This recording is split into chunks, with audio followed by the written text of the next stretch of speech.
Okay. In the beginning, I just want to share with you something, which is a written placement test is not enough, in my opinion. Simply because a student might have a lot of knowledge, a lot of information, but I'm sorry to have to say that he doesn't have the ability of using the knowledge in real life situations. Maybe he doesn't have that good pronunciation, good intonation. Maybe he knows the idiomatic expression, but cannot employ it in the right way. So you agree with me on this point, right? Absolutely. Because of that, an oral test is a must. I do believe that everyone must take an oral test.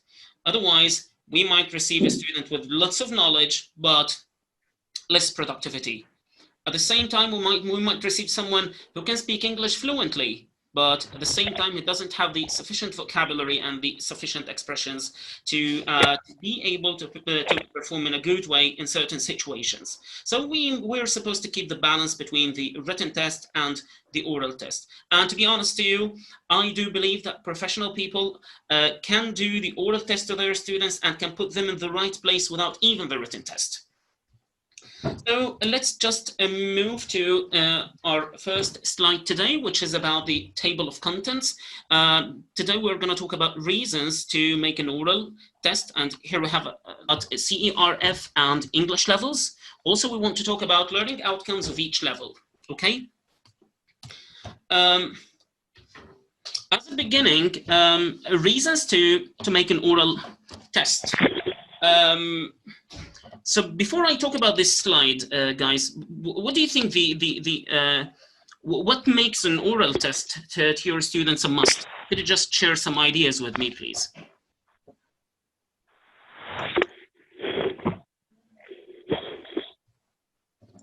We couldn't hear the question well. So the question, Aisha, is why do you think an oral test is a must? Yeah, because maybe it's the only way to know that if the students can communicate well in the real life. Thank you very much. So it's a very good means to know how well can a student communicate. Thank you very much. Good one. Any other opinions? I think that written tests sometimes are not sure. No, I'm sorry, doesn't give us accurate, precise information about the level. Correct. High level of Maybe knowledge. he's got good grammar, good good vocab, but can't use them. Correct. So I want her to speak. Yeah, and maybe you could check the pronunciation of the students and also whether they can, like communicate efficiently rather than just knowing the grammar and all that. Very good. Thank you very much. And here are the points that are in front of me, why an oral test is a must, or let's say it's a need. An oral test will help you decide on the suitable group your students are supposed to join. So this is as a beginning, we want just to do the oral test to them to help them join the right group. Otherwise, if you have a student whose level is high in communication and they join a low-level group, I'm sorry to have to say, things will be boring and education will not take place at all, because everything which is taught already the student has an idea about, or let's say a full idea about. Okay, so this is number one, to put them in the right group and in the right place where education can take place and where they can utilize the classes efficiently, so they can invest their time and money in the right place. And number two, recognizing the interests and goal of your students. I mean, when you meet your students face to face, let's say on an oral test, you will be able to recognize the interests and just to determine or to talk to your students about their goals. Because I do believe education is supposed to begin from the interest of the student. I mean, you're supposed to begin with the things that he likes. So we're supposed to select topics that they're interested in. If a student is not interested in movies, let's not focus a lot on movies. So let's focus on something else, for example. So we should know the interests of our students and help them recognize their goals. If they know their goals, so it's a good idea to have a background about why they want to improve their English. And point number three is to help it helps you determine the language skills weaknesses, which is, so here I have something missing. Sorry, just like prepared the slide very fast. So what I want to say that an oral test helps you recognize the weaknesses that your students might have. Here I'm talking about language skills. Maybe your student is very good at pronunciation, but he doesn't have the right expressions. Maybe they have really good expressions, really good vocabulary, but no pronunciation at all. So you will recognize the exact weaknesses, and accordingly you will build up your plan, and which is the starting point. Okay. Yeah, maybe they lack vocabulary. Correct. Maybe, yeah, some students are of different learning styles. Some students like to focus a lot on vocabulary. You can begin from vocabulary, by the way, to help them build a good speech. At the same time, students are really bored of memorizing vocabulary, so you can just change the view of them on how to learn vocabulary, and you begin with them in the right way. So they learn vocabulary in the right way that every one of you knows. The last point I just want to mention, getting to know the background of your students, so both parties will feel secured.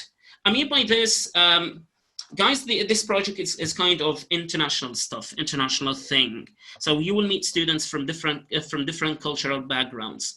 Maybe you will begin with Arabs, but even those Arabs begin to certain societies that have their own customs and traditions, and we are supposed just to get a little bit about their background. You feel happy, you feel comfortable. The student as well will feel happy and comfortable when both of you get to know each other very well. So what I want to say after this brief explanation, an oral test is not a test in my opinion.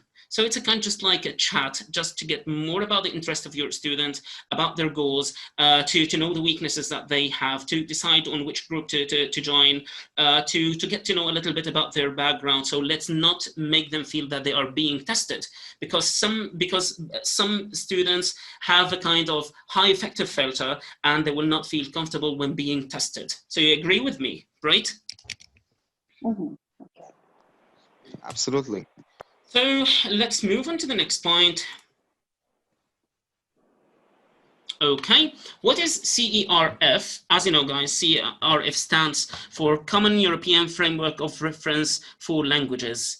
As you know, there are 6 reference language English levels are widely accepted as global standard for grading an individual's language proficiency. So there are 6 levels. Actually, those teachers who teach at Linguaphone, you know that there are 3 levels. So beginner, intermediate, and the advanced. And this is a kind of old classification which is not widely used nowadays. But let's say the international one, the global one, there are 6 English levels. Okay, so through them we grade individuals' language proficiency. And also they are like those levels, the same levels are used in modern books, despite the fact some books tend to add more levels, like Speak Out series, for example. They added Intermediate Plus, and they added the upper intermediate Advanced Plus, which is called Proficiency. So they added 2 extra levels. So yeah, concepts are changing day by day. And I will not take a lot of time talking about that thing. Here are the 6 levels that we want to talk about today. So 3 main sections. We have the English basic user and English independent user, and finally the proficient English user. Every one of them, number 1, the English basic user, here we have beginner and elementary. So they use a basic language, okay, but with slight differences between them, and we want to talk in details about that. We want to move on to the next one, which is the independent user. And we mean by independent, as you know, that they can communicate independently without depending on other people for the sake of giving them vocabulary, translation, or just like to help them perform in certain situations. Here we talk about intermediate students and upper intermediate students, so they can act in a good way in certain situations. And the last one, proficient English user.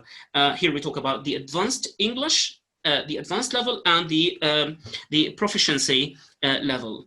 To be honest to you, we expect all kinds or all levels of students to, we expect all types of students to receive it English Light, but not the last one.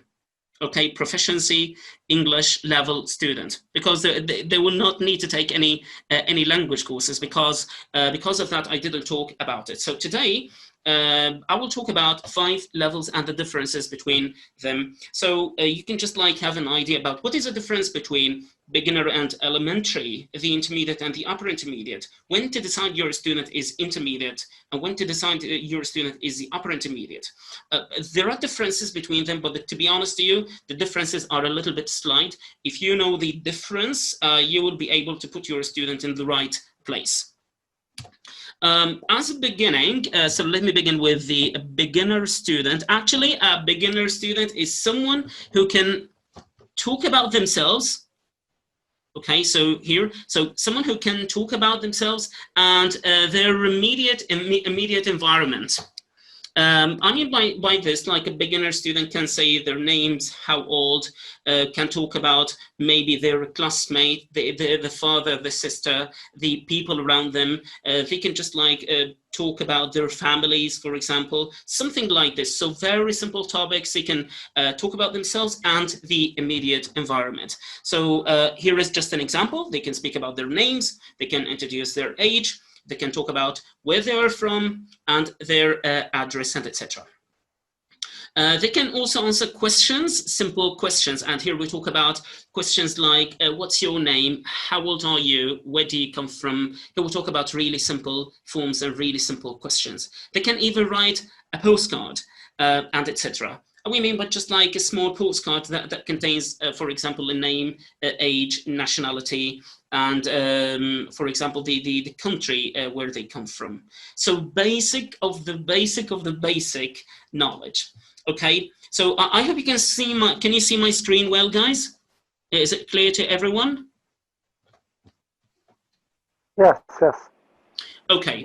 Finally, a basic user of a language is someone who begins recognizing the sounds around them. I mean, for example, they can recognize those people who can speak. They pronounce, they say the er sounds, as some other people know they don't say the er sounds. So they begin just recognizing the sounds around them, and they begin understanding such simple phrases. Okay, now, if you ask your students such questions about what's your name, how old are you, where do you come from, can you tell me a little bit about your free time, something like this, really simple questions, that means your student is a beginner student or a starter level student. The other one is, we're still talking about basic English user, but now we want to talk about the elementary English level.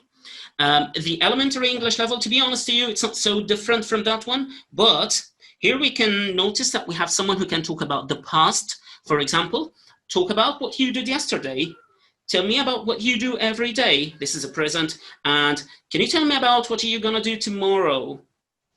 Okay, so there are people who can talk about the past, the present, and the future. They can give a good description of their family, they can talk about their jobs and hobbies. Okay, that one, the starter level student can talk about like mostly about themselves and a little bit information about the environment around them. But this one, no focus on tenses. Excuse me? With no focus on tenses as a beginner, maybe Exactly. as elementary, you should know the difference between tenses. Exactly.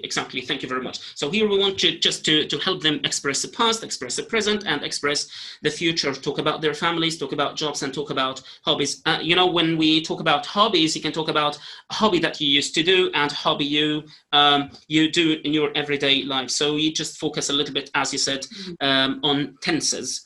They can order food, they can go shopping, they can use public transport, they can describe people, animals, and everyday objects. And here is the thing that we're supposed to do. We're supposed to, for example, in ordering food, put your student in a situation. You are now in a restaurant, I am the waiter and you are the customer. Now order the food that you like. If they can order food, that means they have the basic knowledge of the elementary level. If they can go shopping, ask them just like to do some kind of shopping. How do they ask about pricing? How do they ask to try something on, to go to the fitting room? So if they can run such a kind of conversations, that means they have the knowledge needed for an elementary level student. They can also talk about events in short and simple ways. They can imagine themselves in a country. So if you have reached this level, that means you can eat without problems. I mean, an elementary level student can go to a restaurant, can use a basic language, and can order food. They can eat without any problems. They can also kind of really simple exchanges with native speakers using the basic language. So I'm wondering if you have any questions about this. Awesome, thank you very much. So this is the content. Please. Excuse me? Sorry, I have a comment. If he or she passed all these dialogues or conversation about what you have just said, so he is not elementary, we can say he is pre-intermediate level? Sure of it. Sure of it. Thank you very much for asking. So we just wanted to check the knowledge of the student, is if they can express these, talk about these topics or perform in such situations. If they can do so, yes, they are supposed to be in the pre-intermediate level.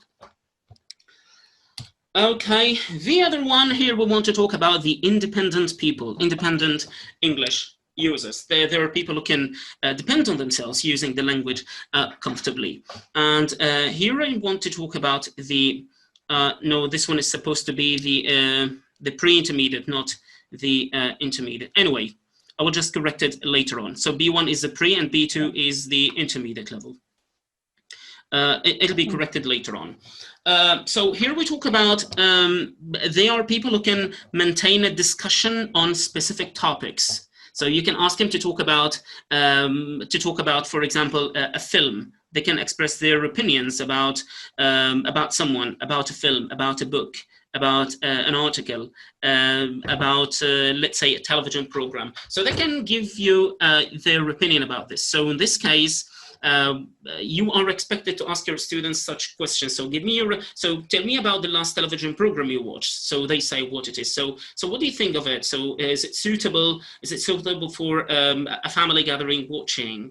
So they might say yes or no. So why? So just like try to elicit their opinion. So there are students who can give their opinions. They can explain a project. They can explain an idea. They can recount an event or a dream and can express feelings. So here we have expressive students who can talk about topics in a good way. So put your student in a situation where they can express their feelings and their opinions, and let's see if they can perform it very well.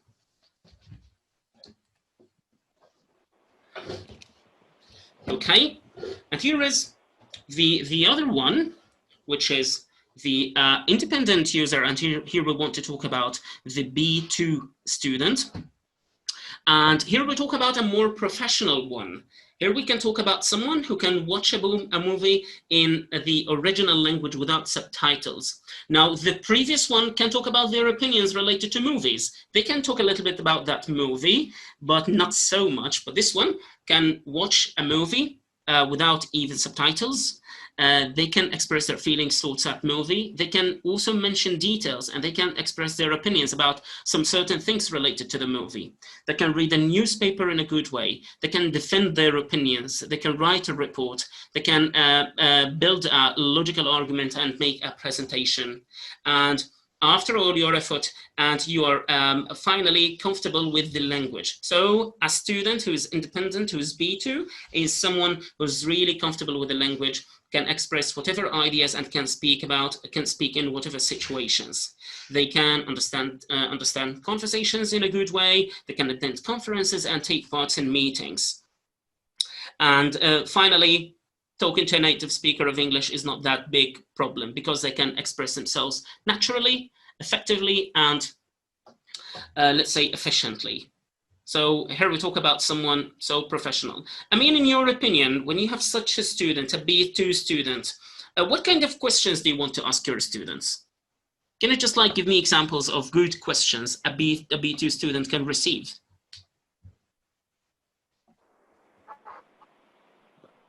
Argumentative questions, such as, for example, which is better for us, to discover the moon or to fight hunger in Africa? Very good. Logical arguments. Yeah. Very good. Thank you very much. Also, also you can ask them about their opinions related to a newspaper. Maybe if they like it, tell me about the last article you read in that newspaper. There are people who can watch the original language without subtitles. So if they say that they're interested in watching films, so ask them to summarize a film and try to ask them some critical questions. There are people who are really comfortable with the language. Okay? For sure it is. We'll provide you with a set of questions that are suitable for every one of them. The last one is the proficient English user, the advanced level student, so the C1 student. And here we can talk about someone who can understand complex texts, summarize documents, conduct a meeting, keep a clear speech without hesitation. So here we talk about someone who is a native-like, if not a native-like in pronunciation, but they have really sufficient knowledge to run any kind of conversation. They can use idioms and idiomatic expressions. They can appreciate distinctions in style. They can read literature and have fun. Guys, I'm telling you about what they can do, and accordingly can build up your questions. By the way, we will provide you the questions as I told you previously, but maybe you have something in mind you want to ask them about. No problem at all. They can even manage with regional accents. Yeah, here we can talk about students who can speak in, communicate in accents, American accent or British accents, Australian accent, and etc. So most importantly, you can easily work in that language. So there are people really comfortable, confident, they're really good. They can use idioms, expressions. They can run speech smoothly, no hesitation at all. They can give a good summary, read complex text books. They can attend the documentary without any problems with language skills. So, so here we talk about. So I don't expect we're going to receive such kinds of students, and I really appreciate your attendance today, and thank you very much for giving me the time. Like here, I'm wondering concerning the questions, are you going to provide us with them? Yes, for sure it is. I will send them to you. Questions. I will send them to you on the group, inshallah. But please, guys, again, we don't want a student to feel that that they are being tested. Maybe your students have that high effective filter and they might be afraid of being tested, and yeah, so let's just let it be a kind of friendly conversation, and through it you know which group is suitable to your students.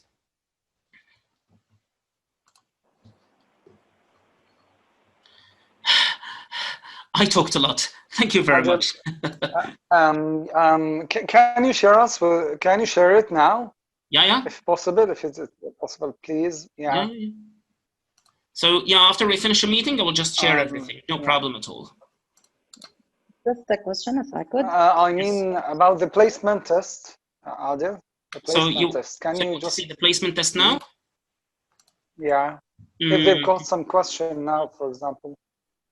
Okay. I can share it by the email if you want. Okay, so if it is on the desktop, Mr. Anas, you can show it from your desktop. Okay, I have it on my mobile. I'm using my mobile. You can just make me a host. Yeah. I will. Yeah. I will.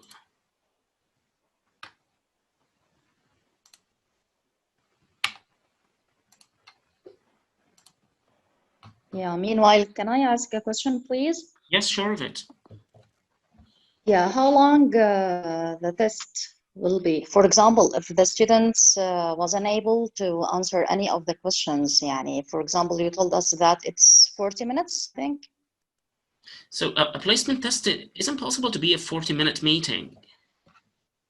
A placement test is a kind of, it's a 10-minute meeting, like some questions, maximum 15 minutes. I don't think it's a 40-minute meeting is good for a placement test. Yeah, let's say it's between minimum 7 minutes, maximum 13 minutes. Okay.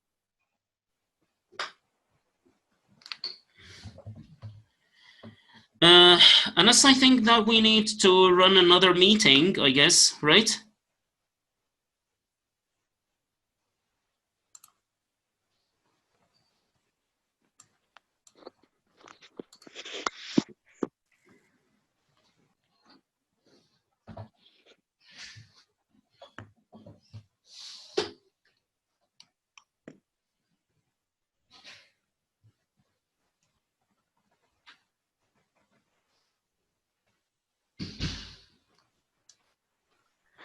Well, actually, I didn't find it because it's on WhatsApp. Can I send it to you by email? Yeah, send it to me on WhatsApp, Mr. Enes. And I will create another meeting to send it to you, because we still have we still have 8 minutes, no problem. Okay. Okay, now it's on WhatsApp. Yeah, you have it. You have the Cambridge one and face-to-face one. Okay. I'm sorry, Mr. Adil. Yes. You said you have 8 minutes, so you have like you have a 40 minutes limit on Zoom? Yes. I don't know, for some reason, my version of Zoom doesn't have a limit. It's really like shocking me. I've done like 3 lessons already and no limit at all. I'm giving like a full hour. Is it but no face-to-face limit at all. meeting? Is it one-to-one meeting? Yes. Yes, absolutely, yes. One-to-one meeting, right? Yes, one-to-one meeting, and no interruptions, and no 40-minute limits. I don't know. I don't have the pro version. Yeah, a one-to-one meeting. So yeah, it's unlimited. Oh, good. So I think problem solved. Hopefully so. You know, because Anas, you know, because most of our students will. Yeah, because most of our teaching will be one-to-one. I think one-on-one. Maybe. Just a question, Mr. Adel. Yes. Yes, sir. Mr. Anas said that we have to separate between teaching conversation and teaching grammar. So one of the levels, we said that the learner can't learn and can't differentiate between using present, future, and past. So how can we teach the grammar for the students if we want just to use conversation without grammar? Thank you very much. This is a good point. In my opinion, to rely fully on grammar to convey a language, this is something wrong. At the same time, when a low-level student doesn't have the scratches, we're supposed to help them build the scratches, the foundations. We want to keep the balance, to be honest to you, between communication, speaking, and grammar at the same time. But please, if you want to teach your students grammar just to help them build the foundations, rely on topics, let's say, that can be used in conversations. Don't let your session, your whole session is a grammar session. Let it be a kind of mixture between speaking and grammar, okay? Yeah, implicit way. Yeah. Anas, just make me the host, please. Yeah, so there's no, yeah. Okay, another question, if I we've may. just got 6 minutes. Okay, I will create another meeting and provide you with a file with the links. Okay, so we have 6 minutes. I have one last question, if I may. Yeah, why not? No problem. Yeah. So I found that you can download the files on Espresso English like PDFs, and I think if we share like documents, we made it just like a PDF with our students, would that be a problem? Instead of just making them, because making each lesson on PowerPoint will take lots of time. So are you going to teach your students from the PDF? I'm asking. I don't know. I don't mind, but it's just a thought. Actually, I'm not sure of this yet, because I want to discuss it with Anas and the management as well. If we can provide them with the Espresso English thing, I think it's not a problem, Yeah, but exactly. let's just talk about that, and then I will provide you with the right answer to this thing. But generally, Saad, we Okay. talked in another meeting that the website itself, the content itself is so intensive, it's impossible to teach everything. So you will select the topics that you want, the conversations that you want, and you will prepare them in a good PowerPoint slide. So the content is to help, not to be taught. Yeah, absolutely. Okay. Yeah. Thank you Yeah. very much. Yeah. Very good point. Yeah. Okay, so I will end the meeting, and I'll provide you with the link very soon. Okay. Thank you so much. Okay, thanks.